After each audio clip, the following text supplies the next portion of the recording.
বাদশাহ হারুন রশিদ ওনার দরবারে একদিন হযরত সুলাইমান রাহমাতুল্লাহি আলাইহি উপস্থিত।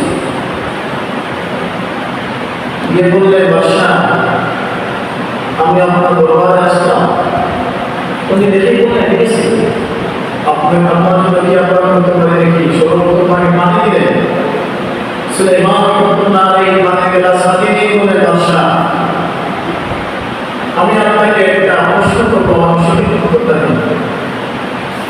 পানি গেলা সাথে দিয়ে বললেন, বলুন তো এই পানির দাম কত?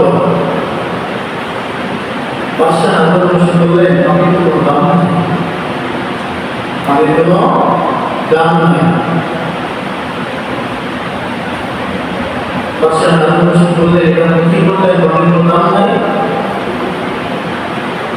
বললেন, ঠিক আছে বাদশাহ, আপনি মনে করেন কয়েকদিন সময় রয়েছে, 4 দিন 5 দিন থেকে আপনি কোনো সিদ্ধান্ত নাই, পানির দাম নাই, খাবার পায় না।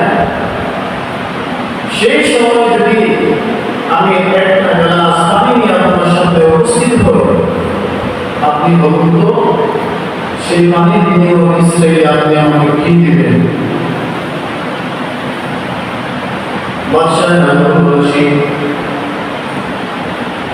বললেন, সুলাইমান রাহমাতুল্লাহি আলাইহি বললেন, একদিন যদি আমি কোনো কিছু না খাই, চলাফেরার জন্য চলতে করি,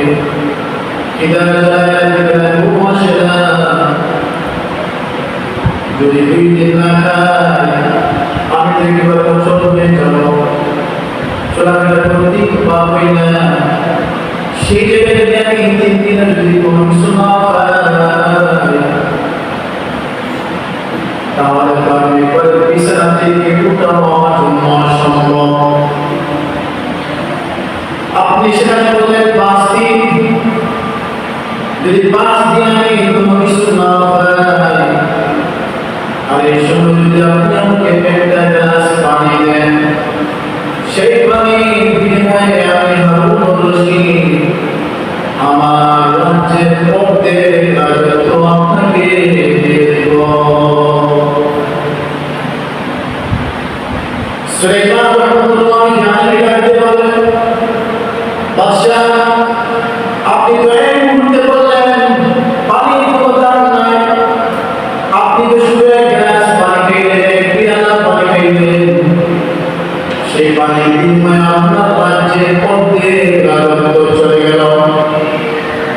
এখন বলুন পানির দাম আছে কিনা? বাদশাহ হারুন রশিদ শিকার আসলেন, আমার পানি অনেকটা সম্ভব, পানি অনেকটা তো যে জন্য মানুষের জন্য ফ্রি করে দিলেন।